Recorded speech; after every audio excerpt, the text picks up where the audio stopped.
KBLA 1580 Santa Monica. 3, 2, 1, 8. On KBLA, James Farr's on the mic, lifting up the people, keeping hope in sight. With Altadena spirit, he fights the good fight, speaking truth to power, shining the light.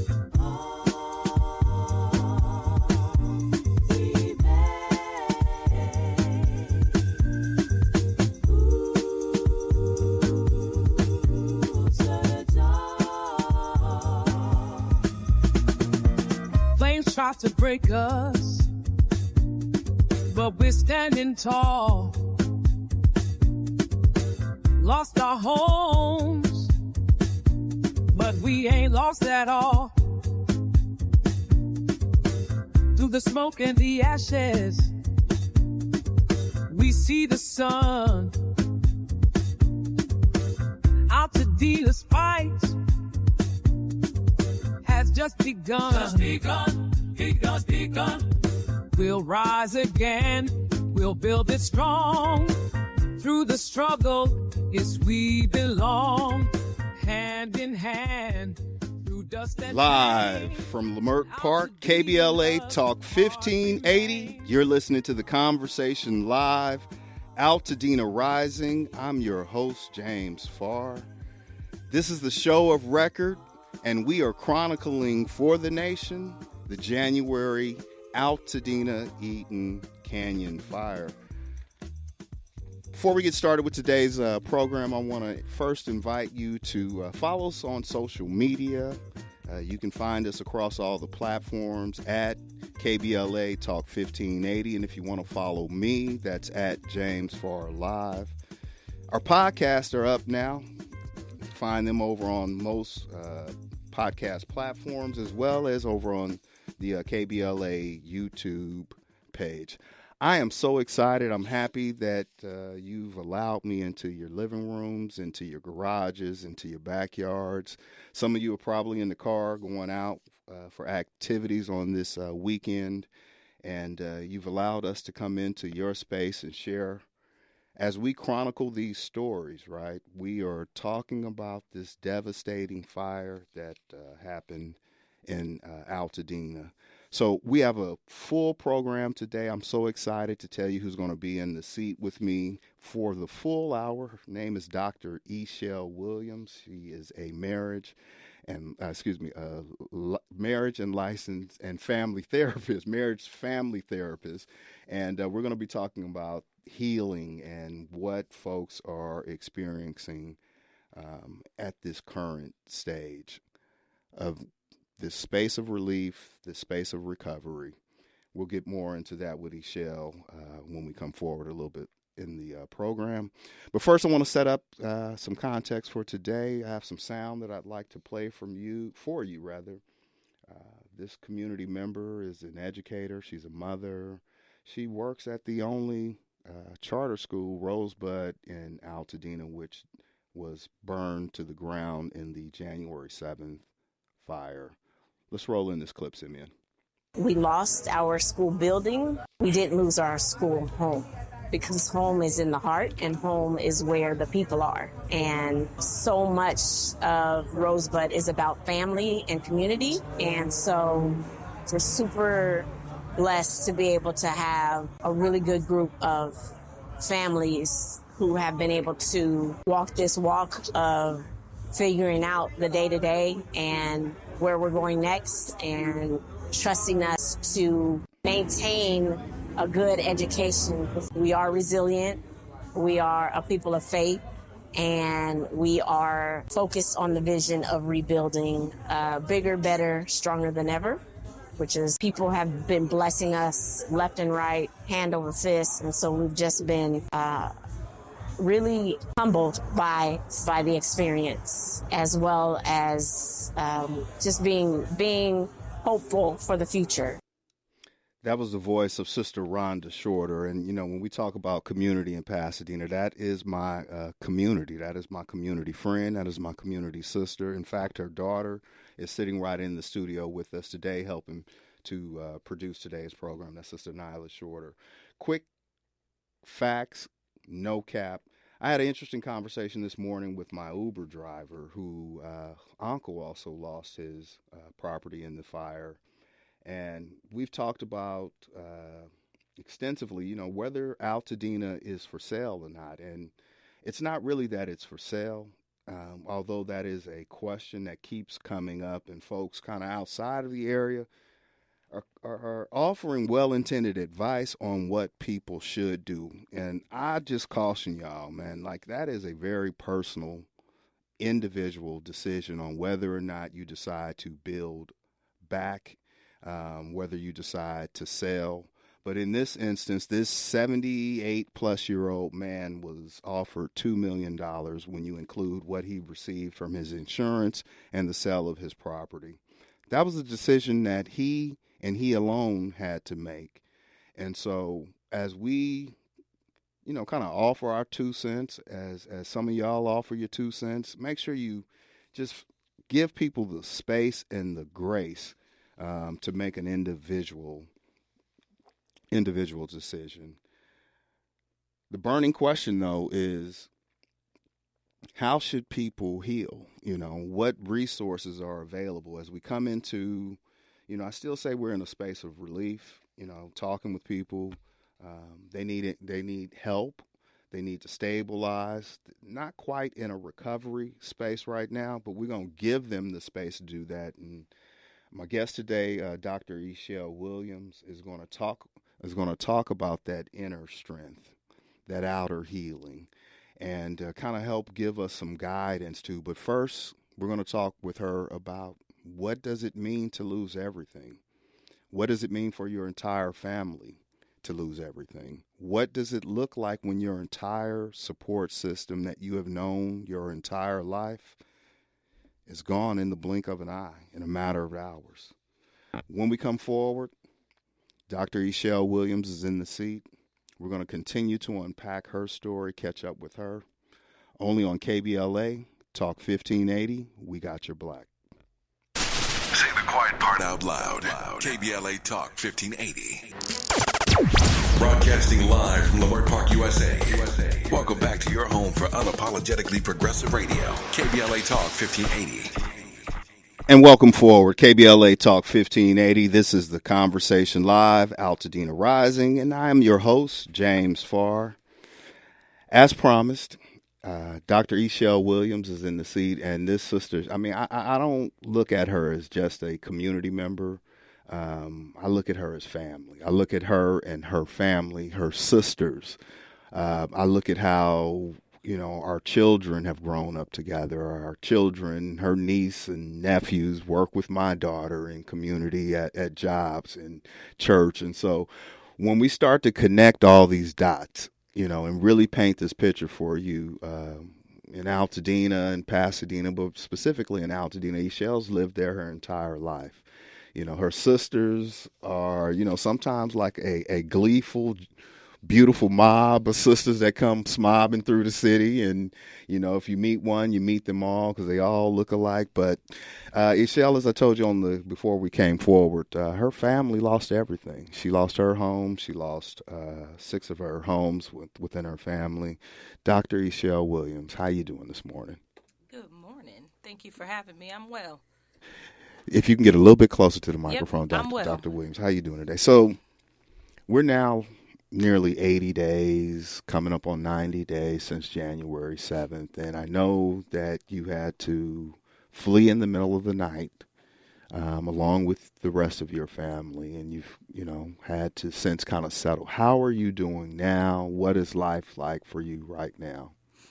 I think within those first 30 days, you are in a whirlwind, right? Almost like you're still in the fire. Mm-hmm. 60 days, you're kind of thinking this went really fast. And now being 80 days, it's a different kind of grieving. So at every single stage, you grieve differently.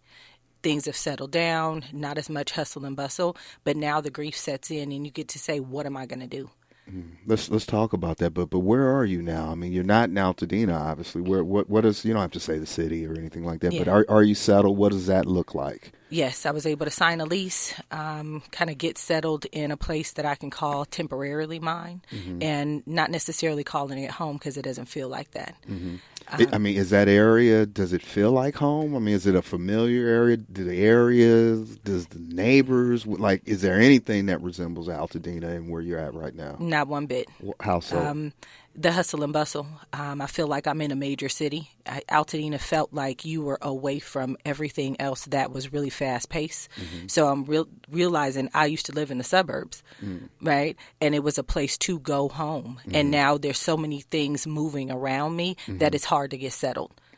Did someone help you get settled? Like, how did you find a place? What was that process? Did FEMA help you out? Was it insurance? Was it family? How did you get into this where you are now 80 days later? Right. So I rented my home. I was there for 17 years. It took the landlord a month to call me to ask me if I was okay. A month? 1 month. Really? Yes. Okay. We were in 2 hotels, went to Airbnb for a month and a half, and then finally I was just looking online and found a place. It was the first place I looked at. I didn't have any other options, and I took it. So just being able to get settled in, when you think about like a one and done, it's a one and done, and I'm making it what it needs to be for my family, for us to feel safe and secure. How has that impacted like your day to day? Do you have a longer commute now? Like, are you doing things differently now than what you would have been doing January 6th? 100%. How so? I leave the house, I got to go to 2 cities, one to drop the child off at school, the next to drop the dog off, and then I work at 45 minutes from there. So it has added time to the commute. It's added time to just to life in general. And then I have to do all of that all over again and spending very little time in this new space and trying to figure out, how do I still connect with my 11-year-old? That now has to commute around the city without me, see me at the top of the morning, and then see me once in the evening, and now it's time for bed. So it's not a lot of time to do or feel like you are settled, and it's not a lot of time to feel like you're present, right? Like you're present in life. There's still so many things that are undone that need to come together for it to actually feel like I'm living a life that's congruent with where I actually am. Yeah, that 11-year-old son of yours. I mean, first of all, when I think about Black Boy Joy, right? I've watched this young man since he was a toddler, right? Growing up in the nursery at church and stuff. He's a very expressive young Black boy. He just exudes confidence. He's a performer. He's an artist. How is he adjusting to like this new normal? He seems on the outside like he's doing well, but when he presents to you, there's still a lot of joy, but there's still a lot of sorrow and grief. And the grief sometimes in our children shows up in their attitude, in their behavior, just kind of not being his happy-go-lucky self. You find it in moments, but you also find him withdrawing and trying to have a conversation with him. I don't know if it's because he's 11 or because he's 11 and he's experienced major trauma, but that shutdown is real. So trying to figure out ways to continue to connect with him. Dance has been an amazing piece, but relationally, how are we relating? Yeah, he was featured in a piece with Debbie Allen, right, on a network news thing. How has that kind of provided him some space of normalcy and kind of that environment where he still can be that expressive kid and show up as his authentic self? It's one of the only places that has been consistent for him. Consistent space, consistent people, consistent building, right? We're talking about structures lost. And there's a lot to be said for the actual structure. So when he walked back into the dance studio, they were happy to see him, wanting to care for him and know that he was okay, and he can just get back into a groove. He knows the days, the times, those are the things that are consistent, that gives him a little bit of grounding and foundation when there's no foundation elsewhere.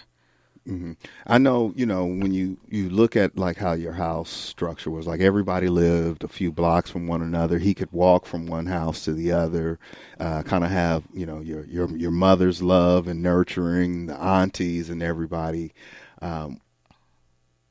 You go to one of y'all cookouts in your backyard. it goes up, right? Y'all Right. dancing, y'all joyful, y'all gleeful. Take us back into what it was like growing up in Altadena. I'm not going to tell your age, but you're 80s, baby. You grew up at a certain time. What was it like, hitting the streets in Altadena? There was a safety that we sometimes, like nowadays, we take for granted. We didn't lock doors. I could jump over the wall and be at my mom's house. We could walk the neighborhood. Everybody knew everybody. They knew whose kid I was. They knew that I belonged there. And the discipline, right, that comes from a tight-knit community, I knew that somebody was calling my mother before I got home to say what they saw me do. And so I had to keep it in line. Because, while Altadena is kind of suburb, right, it got some city action, right? Like, it wasn't, 100%. So I'm finding a balance in that, right? Because it is Black excellence. We talk about it here at KBLA Talk 1580, like it was kind of like a Wakanda, right? Like it was just this energy of people. But what was it like, kind of like in the 80s, 90s, kind of that I don't want to say street culture, but you understand what I mean? Like, I do. Talk to me about that. I think people think about Altadena, Pasadena, and they're like, oh, this kind of whitewashed place. But it was anything but that. Mm-hmm. So as you think about all Black families, mm-hmm. I had really only Black neighbors. Mm-hmm. And as that was the case, everything that you could see in LA, you saw in Pasadena, in Altadena. The gangs were there. There's certain places that you don't go out after dark, that kind of thing. You got to be home before the streetlights come on. Mm-hmm. That's real. Mm-hmm. And it's just as real as anywhere else. So you know that you take the good and then you have the challenging and you put it all together, because that's what city and that's what culture is about. So we didn't miss any part of Black culture because we were across the freeway by the hills. But what was it like, because it's what, 5 of y'all? Sisters? 4 of us. Four sisters. I'm telling you, because they all look alike. You start counting them twice, and then their daughters look up. But here you are. You had these sisters with this long, silky, wavy hair. Y'all bouncing y'all ponytails. I could see you with your Guess jeans. I've seen some pictures, right? Like, I done been back. Facebook is undefeated, and I've seen some of the looks from way back. What was it like for, like, this? I call y'all a joy mob, right? Because it's just y'all ride together. What was that like growing up in the city? You were at John Muir, right? No, Pasadena High. You went to HS. Okay. Yep. All right. So one of the things that we knew is that we were sisters through and through. My mother didn't allow us to argue. We probably never had a fallout where we were separated for more than moments, because she'd go make up, mm-hmm. get it together. Mm-hmm. Our house was her house on Olive, was that house where everybody could come. We rarely got a chance to go and spend the night at other people's houses because my mom didn't play that. But everybody came to ours. We were actually a family that provided foster care. At some point, my mother joined a sibling set of 8 with our family that stayed for a majority of their lives that we're still connected to. So it was just one big family, and family was at the foundation of that.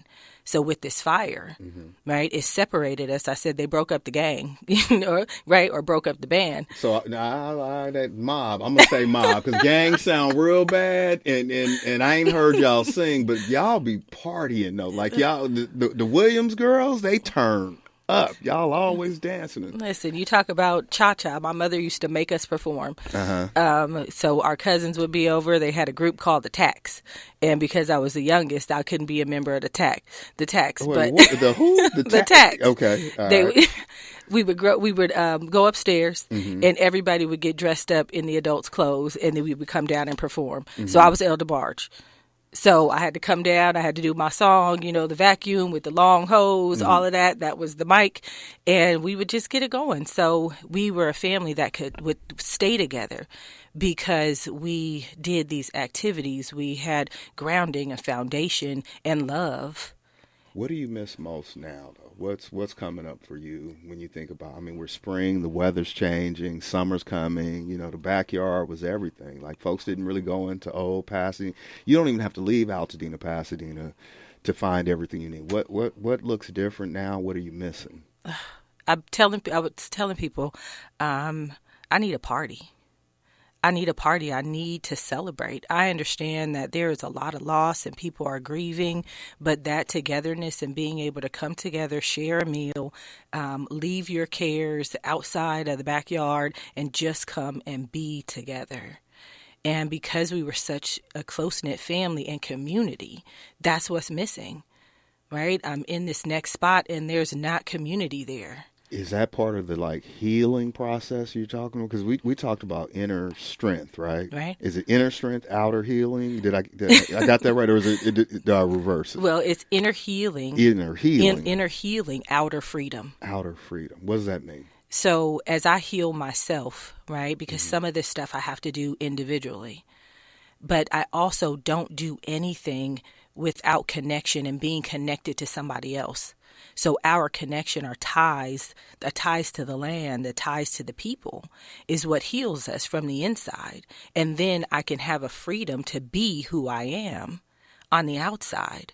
And when people see me, they go, well, you don't look like you've been through a fire. And I said, well, I don't know what that looks like. What should people say to you, right? Like, is it, I'm sorry, my condolences? I mean, because you're a therapist, right? So you have to actually go to work every day and be present for people to do just the same thing that you probably need, right? So how does that work? I think some of what they get to say, and it's the way that we process information, some of it is I hear you. Because if you're listening to what I'm saying, you understand the impact.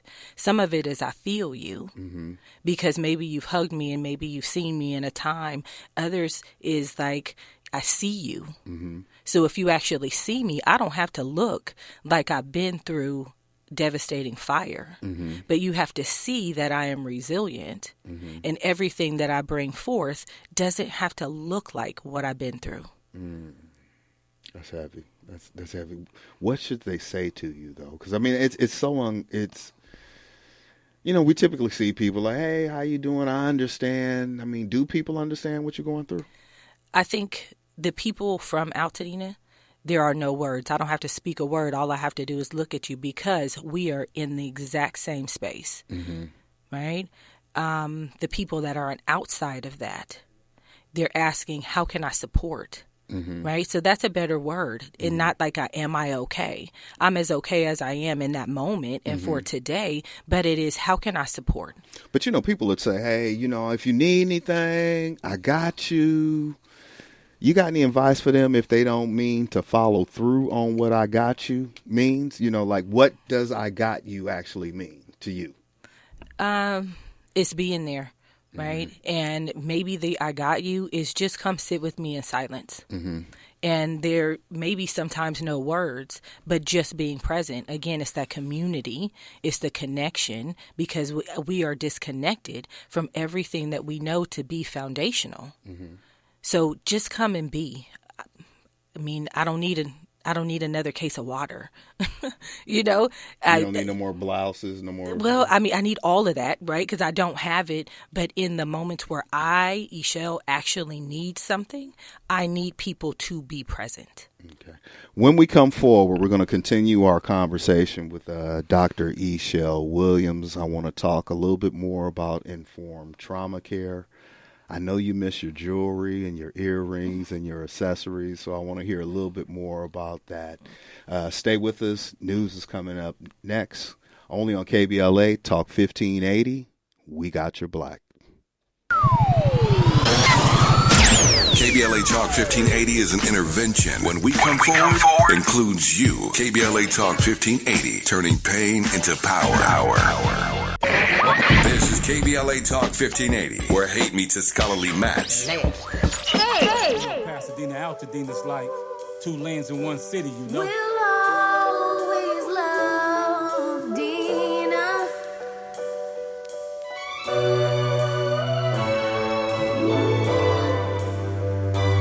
We'll always love Dina. I don't really think these folks understand. I heard the cries and goodbyes, fire scorching the land. Altadena Hills, Pasadena Roses. Time to be a soldier, bigger than a culture. Dealing with some emotions, trying to keep my composure. Like a great phoenix, rise from the flames. How this happened? My whole city up in ashes. Tell me how I'm supposed to grab it. Gathering resources, pitch in and rebuild. Climbing up on the steep hill, feeling like in them deep hills. First city in the whole LA County, allowing black home ownership. How I'm just now knowing this. I'm an 80s baby, crack generation, culture shit. Hit us with the coldest twist, but we still arose from this. Now we gotta figure it out. And welcome forward. KBLA Talk 1580, Conversation Live, Altadena Rising. I'm James Farr, your host. Dina Love. We'll always love Dina. Thank you, brother K. Ron Valentine, for blessing us with that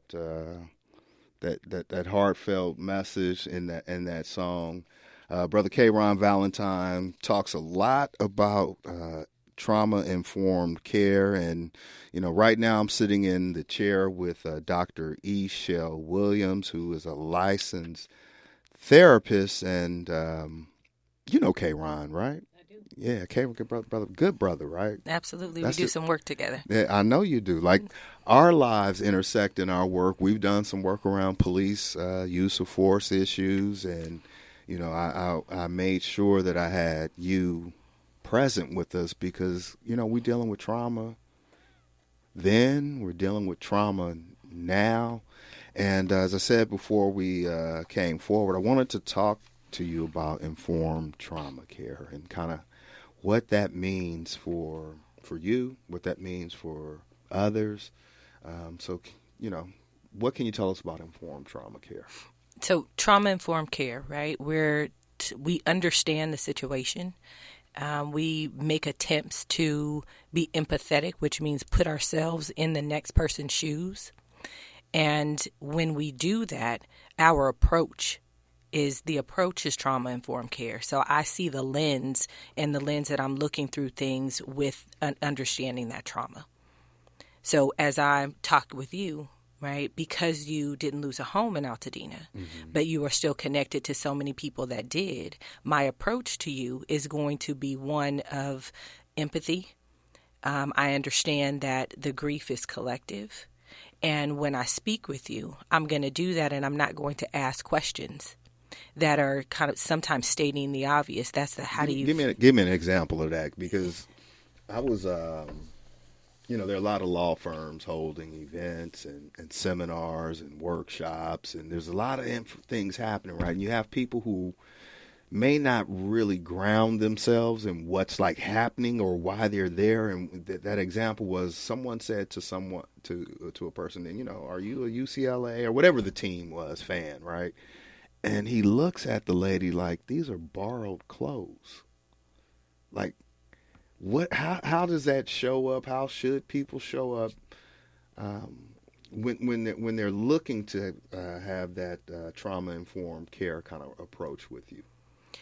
Part of it is coupled, right? It's the trauma-informed care, but it's also using our emotional intelligence. Explain that. What is emotional intelligence? Emotional intelligence is the consideration that you're going to give and thinking about what you're going to say before you're going to say it, and then the approach in which you present it.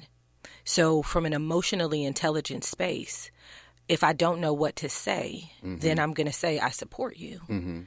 Right? It's kind of like that conversation where, after George Floyd, and people are like, oh my God, I'm so, how are you doing? And then you ask how I'm doing, or you go, I'm so sorry. And then you make me say, it's okay. It's not okay. I'm suffering. So don't make me say I'm okay. Right? So the question is, like, how can I support? And maybe in the moment I might need a hug, or I might need $5, or I might need another borrowed shirt to wear. Or how about this? I might need something new that I can call my own. So the emotional intelligent piece, and I know people want to help, is please don't take your, battered clothes and take them out of your closet and go, these poor people. There's nothing poor about us. We're in a really impactful situation, but the lifestyle that I lived, don't make this experience for me have to be different than the lifestyle that I'm accustomed to, right? Because I know, and I saw you in the days after, right, kind of in community, and you were in a vulnerable space, right? Mm-hmm. And I think you kind of just remarked and reflected on your earrings, and you kind of touched at your ear, right? And just you were remembering, right? You were reflecting. How do you begin to replay? I don't know. Do I say replace? Like, you got to help me in this, right? And I know you're wearing two hats right now, but I mean, should someone be like, how can I help you replace the things, or do you need new earrings? Because you got a collection. Had a collection. See? Right there, right? Yeah, no, it's the had a collection. Had a collection. Yeah. And I think every day I'm online trying to, some of the stuff I do want to replace. I want the exact same thing that I had, like a particular brand. Mm-hmm. So I want those sneakers. And please don't be offended if you try to get me one that got a little loop on it, versus the one that got some little stripes on it. So, and please don't be offended if I don't take it. It's not my brand. I'm not in a place where I'd have to just accept everything. We're not there. Well, people were saying early on, it's just stuff. It's just things. Well, lose all your stuff then, right? And then tell me what about it was just stuff. Mm-hmm.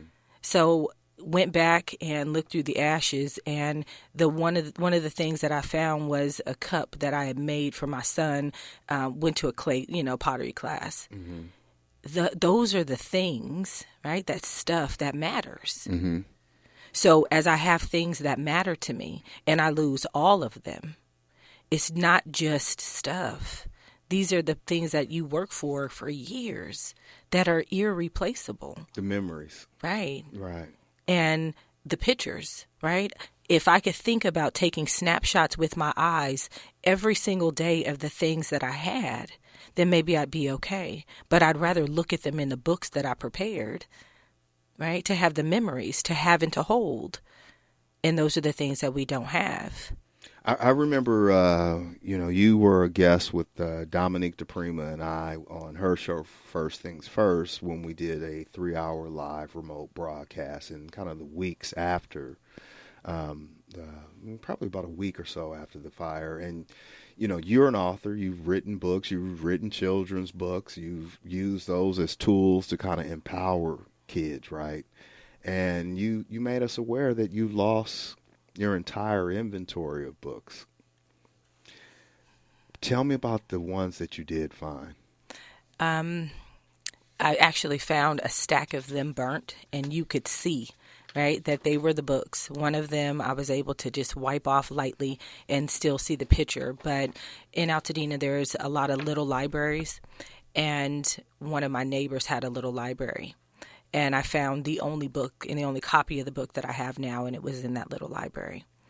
And just thinking about all of the things that were there and to have that be saved, it's a sign that, not only is it a rebuild, but maybe even just a rebrand.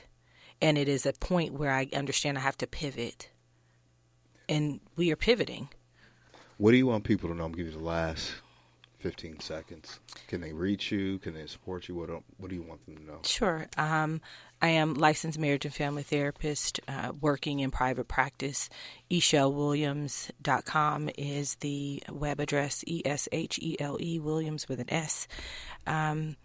Just support every individual, not just me. Not just you. When we come forward, first of all, Eshele, thank you so much for being here this morning. When we come forward, I have some updates for you. Only on KBLA Talk 1580, we got your black.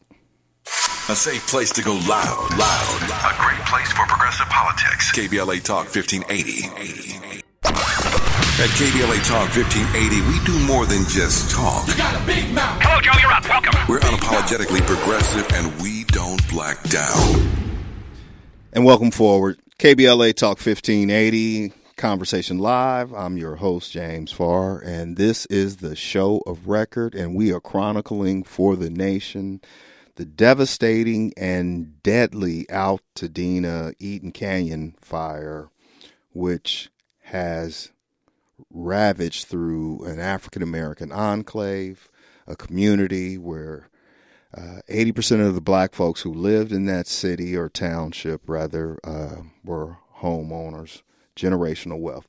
I got some updates for you that you definitely need to know. As I mentioned earlier, the FEMA deadline to apply for all aid and resources is Monday, March 31st. You make sure that you visit disasterassistance.gov. Also, just announced FEMA has extended the debris removal application process to April 15. We pressed FEMA for the last 2 weeks on this episode. You can join me later on today at 3 p.m. at the Pasadena Church. That's 425 Sierra Madre Villa Avenue in Pasadena. That's 425 Sierra Madre Villa Avenue in Pasadena. We pressed FEMA and we asked them, why haven't y'all shown up in the community to find out exactly what the help is that people need instead of these pop-ups that we've seen around town? The disaster relief center is great, but people still have questions. So I encourage you, whether you need FEMA or not, what you don't want to do is let that deadline pass you, because you won't be able to apply. And you probably heard the promotions that started running this week. April 16th, we here at KBLA Talk 1580 are hosting a town hall meeting. It's going to take place, as I said, on the 16th of April from 4 to 6 p.m. You are invited to join us live in Pasadena. It's absolutely free, but you do have to register at KBLA1580.com. Myself, Dominique DePrima, Dr. Nicordelai Corte, and our very own Tavis Smiley, as well as a panel of experts, survivors. We're going to take a look at what's next. I think it's a great promotion and looking forward to seeing you there. And then happening right now over at the Hilton Hotel, the Los Angeles Sentinel is having a resource symposium. That is happening right now. There's a host of other events, but I definitely want to see you this afternoon. As I said, I'm always outside in the community, and we're going to really press FEMA to get some answers to some information that you need. That's the updates for today. When we come forward, we end the show every week with a message in our music. I don't want to continue a conversation or kind of talk to you. Dr. Eshele Williams was in the seat this morning, and she gave me something to think about. There's a lot coming up from that conversation with her, and a lot that I hope you're able to process. But when we come forward, our Saturday Slap is going to take us throughout the weekend, only on KBLA Talk 1580, unapologetically progressive. The station you turn to when you've had it up to gear with cultural incompetence. KBLA Talk 1580. We knew you'd stick around. This is LA's home for progressive talk radio. Welcome back to KBLA Talk 1580. And welcome forward. KBLA Talk 1580. You're listening to The Conversation Live, Altadena Rising, and I am James Farr. Whew, this thing kind of flies by, and I'm thankful for Dr. Eshele Williams for being in the seat. But as I told you before we came forward, that we get out of here every weekend with, what we call a Saturday Slap, something to take with you in your car as y'all getting ready to kind of move into the weekend activities. I couldn't think of a better song that kind of speaks to love, and it also has some relevance to the Altadena, Pasadena community. So, we're going to spread our wings a little bit, and when we come forward on the other side of this track, I'll let you know a little bit more.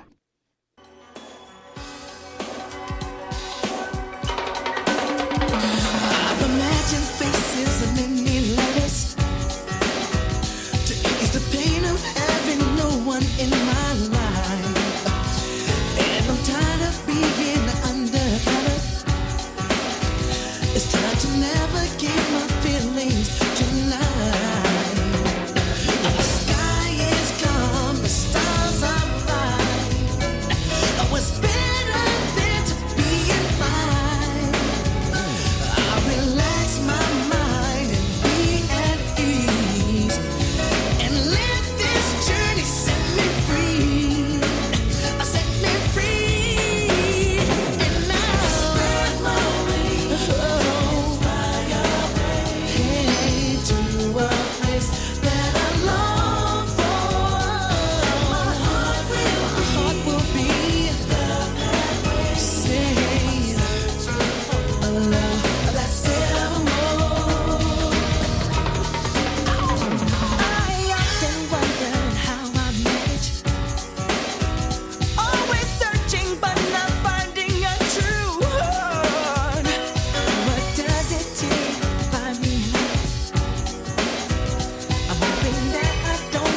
Let that breathe a little bit, Simeon.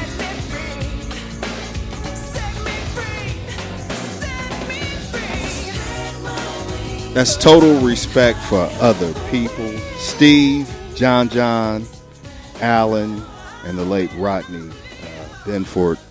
Y'all know them as Troop. And they are from the Altadena, Pasadena area. And it's one of my favorite songs. It just takes me back to 1989. This was a slap that we were slapping in high school. Total respect for other people. I think that I'm going to take that away with today's episode, today's show, is when you're thinking about how people are doing in the community, how you think people are recovering, how you think people are, finding that space to heal and grieve and kind of go through all those phases. Make sure that you have total respect for other people.